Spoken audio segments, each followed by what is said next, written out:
The package includes one piece of Wi-Fi switch dimmer, 2 screws,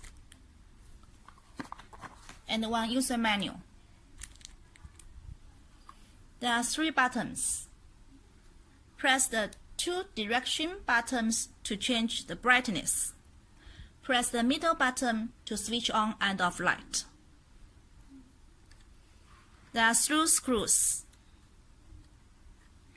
N is to connect neutral line, L is to connect lifeline, and L1 is to connect control light. Cables in your wall: lifeline, neutral line, and control line. If you cannot distinguish all the 3 cables, you can use an electrode probe to test. Let on means lifeline. Let off means neutral line or control line. Normally, control line is thinner than neutral line.